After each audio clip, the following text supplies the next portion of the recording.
সুপ্রিয় দর্শক, হক গ্রিন ওয়াল চ্যানেলে আপনারা জানাই স্বাগত। থাম্বনেল এবং টাইটেল থেকে বুঝে গেছেন কোন গাছের ভিডিও করছি। হ্যাঁ বন্ধুরা, এই গাছটি হচ্ছে কোয়ার্ডিলাইন ফ্রুটিকোসা বা টিআই প্লান্ট।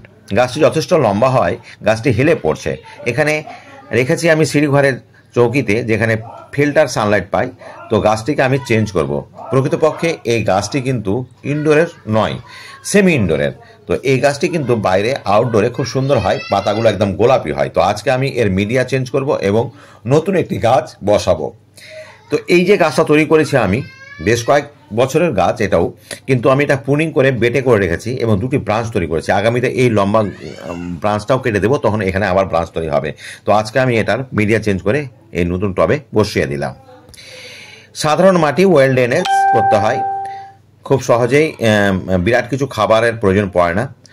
জাস্ট একটু ওয়েল ড্রেন মাটি করতে পারলেই হবে।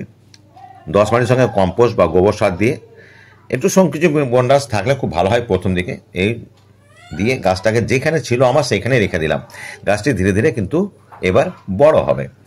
এর পাতাগুলো চৌড়া বলে মাঝে মাঝে কিন্তু আমাকে অ্যাপসম সল্টের দ্রবণ তৈরি করে স্প্রে করে যদি পরিষ্কার করি তাহলে খুব সুন্দর দেখাবে। আর এই গাছগুলো যদি আমি সপ্তাহে একবার রোদ খাইয়ে দিই তাহলে কিন্তু এর একটা লালচে ভাব থাকবে। আর দীর্ঘদিন ধরে যদি একই জায়গায় রেখে দেন, মানে এরকম সেমি সেটে, তাহলে কিন্তু সবুজ ভাবটা বেশি থাকবে।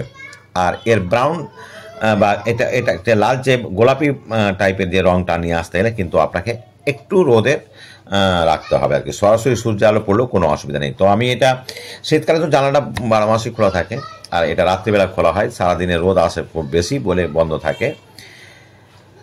জল বলতে জল খুব বেশিও লাগে না এখানে, মানে জল থাকতে জল না দেওয়াটাই ভালো। একেবারে মাটিটা শুকাবে তারপরেই জল দেওয়া উচিত।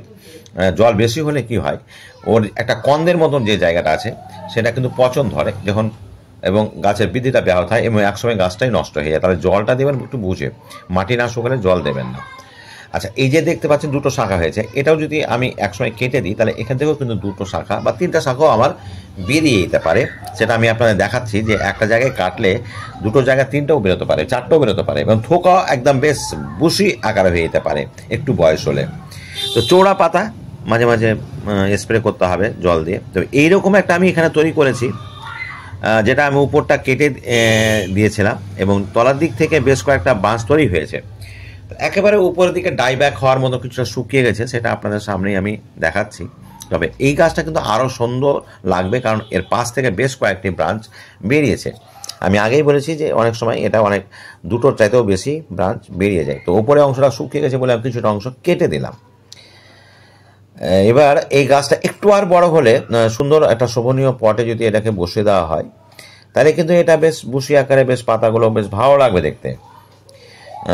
আসলে বেশি লম্বা করলে গাছটা নুয়ে পড়ে, হেলে পড়ে, আর খুব একটা শোভনীয় হয় না। জল বেশি বা কম হলেই কিন্তু নিচের দিকের পাতাগুলো খুলে যায়, নইলে কিন্তু আপনি দীর্ঘদিন রাখতে পারবেন। আর এর চারা খুবই সহজে হয়। এর কাণ্ডকে এমনি মাটিতে বসিয়ে দিলেই, গ্রোয়িং ব্যাগে যে কোনো মাটিতে, যে কোনো এঁটেল মাটি, দোআঁশ মাটি, গোবর মাটি, যে কোনো তারা বসিয়ে দিলেই এটা কিন্তু কিছুদিনের মধ্যেই কিন্তু শেকড় ছেড়ে একদম বেশ সুন্দর গাছ হয়ে যায়। আমার কাছে এরকম বেশ কয়েকটা গাছ, চারা গাছ আছে আর কি। তো আগামীতে এই গাছটাও আমি পটিং করবো। তো আপাতত এই গাছটিকেই আমাকে যত্ন করতে হবে। যত্ন করতে বলতে 15 দিনে একবার একে স্প্রে করতে হবে। পাতাগুলোতে প্রচুর ধুলোবালি